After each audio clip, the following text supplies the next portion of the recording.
নমস্কার, আপনারা দেখছেন শিশির কবিতা সুন্দরবন ইউটিউব চ্যানেল। আজকে আমরা একটু আলোচনা করে দেব যেহেতু জাতীয় শিক্ষানীতির ফলে নতুন সিলেবাস, প্রশ্নপত্রের প্যাটার্ন একেবারে ভিন্ন ধরনের এবং পরীক্ষায় আপনাদের কী ধরনের প্রশ্ন আসতে পারে, কেমন প্রশ্নের ধরন হতে পারে, সেই প্রশ্নের ধরনটা আমরা আজকে আলোচনা করে দেব। দ্বিতীয় semester West Bengal state university education minor. আপনারা দেখতে থাকুন এবং আমাদের চ্যানেলের পাশে থাকুন। এই রকম আরও অসংখ্য ভিডিও পেতে আপনারা আমাদের চ্যানেলটি সাবস্ক্রাইব করে আমাদের বেল আইকনটি প্রেস করুন। নমস্কার, দেখতে থাকুন কী ধরনের প্রশ্ন প্যাটার্ন পড়তে পারে বা কী ধরনের প্রশ্ন আসতে পারে 2024-এ সেকেন্ড সেমিস্টার মাইনর এডুকেশন।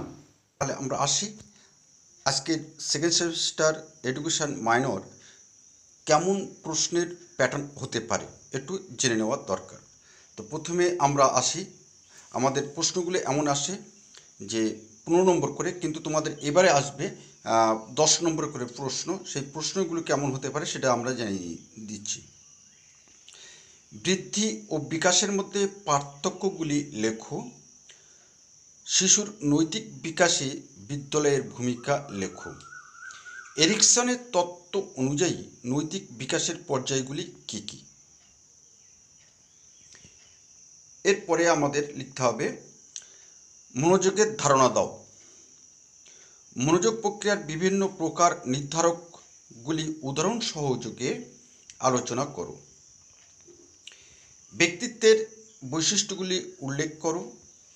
ব্যক্তিত্বের মনোসমীক্ষণ তত্ত্বটি ব্যাখ্যা করো। 2 দাগের প্রশ্ন এসেছিল 2022-23 সালে, যে প্রশ্নগুলো এসেছিল টিকার জন্যে অর্থাৎ 5 নম্বরের জন্যে। শিক্ষাক্ষেত্রে মনোবিদ্যার অবদানগুলি সংক্ষেপে লেখো। মানব জীবন বিকাশের নীতিগুলি লেখো। প্রিয় ছাত্রছাত্রী, আমাদের এই ধরনের চ্যানেল বা এই ধরনের ভিডিও যদি আপনাদের ভালো লাগে তাহলে প্লিজ আমাদের সাথে থাকবেন এবং বন্ধুদের কাছে আমাদের ভিডিওগুলি একটু শেয়ার করে দেওয়ার জন্য আপনাকে কিন্তু আমরা বারে বারে অনুরোধ করছি, একটু অনুরোধটা আমাদের রাখবেন এবং প্লিজ একটি লাইক দেবেন। এবং আমাদের ভিডিও আপনাদের ভালো লাগছে কি না বা আপনাদের কোনো কাজে আসছে কি না একটি কমেন্টস করে আমাদেরকে একটু জানিয়ে দেবেন। বা এই ভিডিওগুলি আরও কীভাবে ডেভেলপমেন্ট করা যায়, আরও উন্নত করা যায়, উন্নত করে আরও ছাত্রছাত্রীর উন্নত করা যায় সে বিষয়ে আমাদের পরামর্শ দেবেন।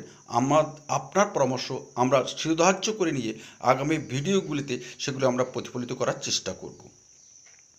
এবার আসি, মনোযোগের প্রকৃতিটি সংক্ষেপে বর্ণনা করো। মনোবিদ্যা ও শিক্ষা মনোবিদ্যার মধ্যে একটি তুলনামূলক আলোচনা করো। ব্যক্তিত্বের ধরন সম্পর্কে সংক্ষিপ্ত টিকা লেখো। একজন শিক্ষার্থীর কার্যকরী স্মরণক্রিয়ার প্রক্রিয়াটি বর্ণনা করো। ঠিক এইরকম ধরনের প্রশ্ন আপনাদের সেকেন্ড সেমিস্টারের এডুকেশন মাইনরের কিন্তু আপনাদের আসবে এবং প্রশ্নের প্যাটার্নগুলি সেই কারণে আমরা অ্যাডভান্স আমরা জানিয়ে রাখলাম যাতে করে আপনাদের পরীক্ষার সময় কোনো রকমভাবে সমস্যা না হয়। আর যে কোনো রকমভাবে সমস্যা হলে আপনারা নির্ভয়ে নিশ্চিন্তে আমাদেরকে হোয়াটসঅ্যাপ করুন। আমরা কিন্তু আপনার সমস্ত উত্তর এবং প্রতিটা ছাত্রছাত্রীর কিন্তু কমেন্টসের উত্তর কিন্তু আমরা দিয়ে থাকি, কারণ ছাত্ররা অপেক্ষায় থাকে আমাদের উত্তরের অপেক্ষায় বা আমাদের পরামর্শ অপেক্ষায়। আমরা কিন্তু দিয়ে থাকি, আপনারা অবশ্যই কমেন্টস করে আমাদের জানিয়ে দেবেন আমাদের ভিডিওটি কেমন লাগলো। এছাড়াও কিন্তু বাংলা এডুকেশান দর্শন বিষয়ে নোটস পেতে ভিজিট করুন আমাদের শিশির কবিতা blog.com এর সোশ্যাল মিডিয়ায়। সেখানে কিন্তু আমরা যাবতীয় নোটস অতি সংক্ষিপ্ত আকারে কিন্তু আমরা দিয়ে থাকি এবং ছাত্রছাত্রী অসংখ্য ছাত্রছাত্রী সেখান থেকে উপকৃত হচ্ছে। আপনিও উপকৃত হবেন এইটুকু আশা রাখি। আবার অন্য কোনো ভিডিও আপনার সাথে আমাদের দেখা হবে। নমস্কার।